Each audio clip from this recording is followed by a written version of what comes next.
Hello, greetings, and welcome this evening to the Prog Monster. My name is Murph. I am the host of this show. So, we're here to do an episode of Look Back at a Classic Rock Album.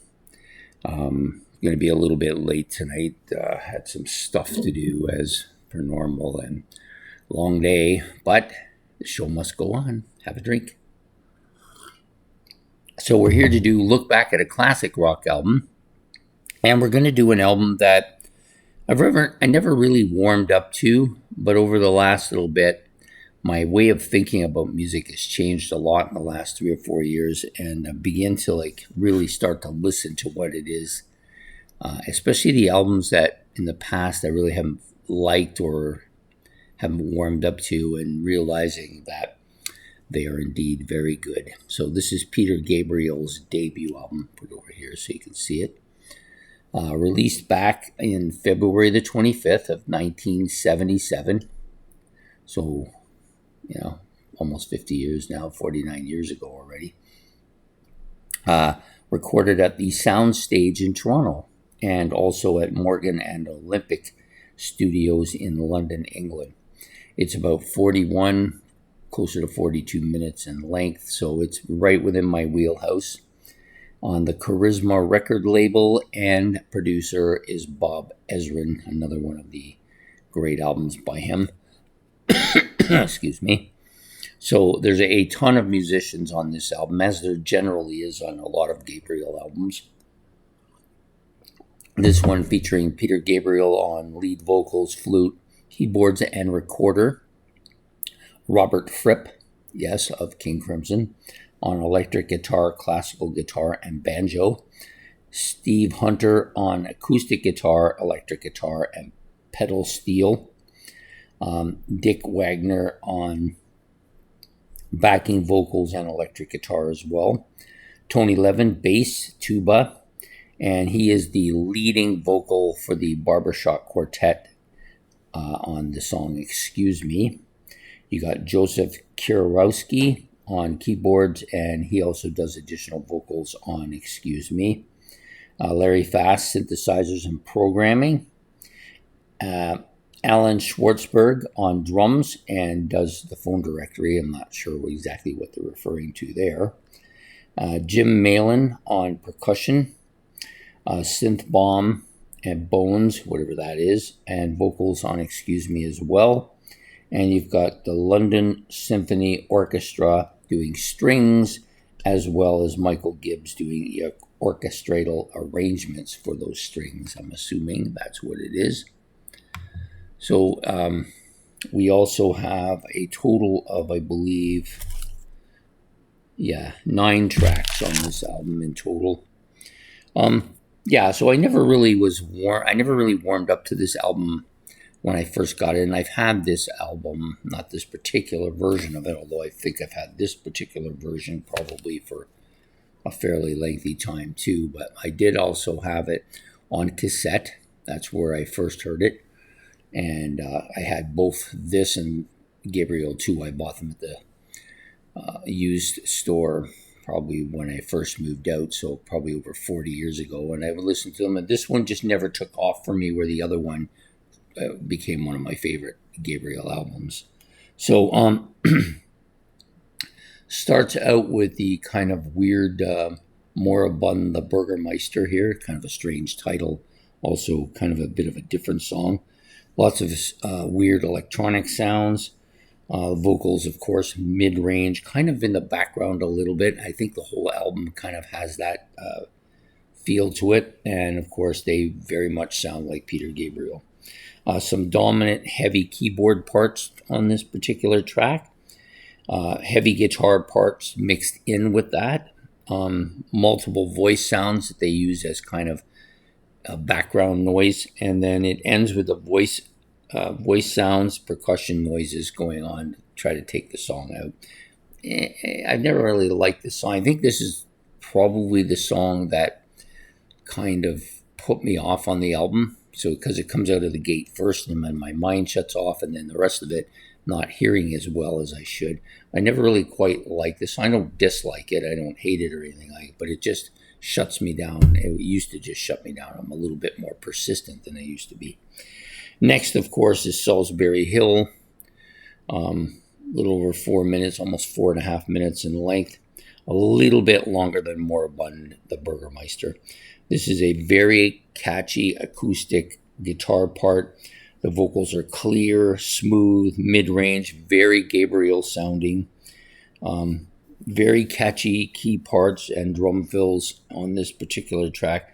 And just overall, a very iconic riff and sound. Voice parts are good too. There's children's sounds towards the end of it. One of my favorite Gabriel songs, top 5 for sure. One of his best ever released songs for sure. And I think easily the best song on this album. Next up, we have Modern Love. This was a track that I kind of skipped over quite a bit over the early period of this album for me. But I've grown to like it a little bit. It's not super long. It's a little under 3.5 minutes in length. Nice heavy guitar riff here. Very up-tempo. Vocals are mid-range. Typical of Gabriel. A little bit more raw. Maybe a little bit more raw. A little bit more scratchy in sound. And the organ in the background is a nice fill. And I kind of like this song now. Kind of warmed up to it quite a bit. So flip over and do the back 6 now. So the next song, I'll just excuse me. This is a vocal a cappella song, mid-range for the lead vocal, but a little bit on the scratchy sound too. They got that kind of a vaudeville sound going on to kind of support the vocal parts. At times, kind of the lead part's a little bit scratchy, a little bit raw in sound. And then there's some kind of odd vocal noises going on too, but kind of an interesting song. It's a song that, again, I kind of overshot. There's 2 or 3 of them where I just kind of passed off without listening to them. This was one of them. I do quite kind of like this a little bit now. The next song is Humdrum. I think easily the second best song on this album, and one of a top 10 or 15 song by Gabriel as well. The vocals soft, a little bit more soft, more moderate, very kind of, it's got that Gabriel inflection sound, but it's much more quiet, a quiet feel to it. Some piano and organs kind of supporting it. A little bit of percussion noises. It's a pretty catchy track. I quite like it. I love to sing this song. The synthesizer becomes a little bit more dominant, and the vocals a little bit more husky and up-tempo towards the back end of the track. Sorry. So yeah, probably easily my second favorite track on it. The next song, Slow Burn. This is another song that, well, I didn't ignore it much in the past. I never really paid as much attention to it as it probably deserves. I think this is a pretty solid song, maybe the next best song on the album after Humdrum and Salisbury Hill. Got a kind of an interesting keyboard synthesizer part that opens. Guitar riff is much heavier than most of the songs on the album. Vocals mid-range, heavier, but high-pitched at times. You've got some high-pitched backing vocal parts put in here. I almost thought they were female vocals, but I see no female backing vocals for the album. And then some nice slower guitar, piano parts towards the end of it. It's a pretty solid song. Pretty catchy, actually. Next up, we have, that was Slow Burn, which is a little over 4.5 minutes in length. Next up is the longest track on the album. Waiting for the Big One is the name of it. Just a little bit over 7 minutes in length. Some slow drum parts here, piano, guitar. It's got a very bluesy sound to it. Much more bluesy than anything else on the track. In fact, it's probably the most bluesy track that I've heard from Gabriel at any time that I can think of. And the vocals are very bluesy and whispery as well. And very quiet too. Some heavy bluesy guitar soloing on this track as well. None of this is really normal sound for Gabriel. I know when I first heard it, I thought this is not Gabriel, and then I kind of dismiss the song outright, but it's actually not that bad of a track.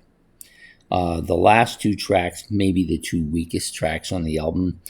Down the Dolce Vita, this is an orchestral part, heavy bombastic sound at the opening part of it. Another catchy kind of electric guitar riff here.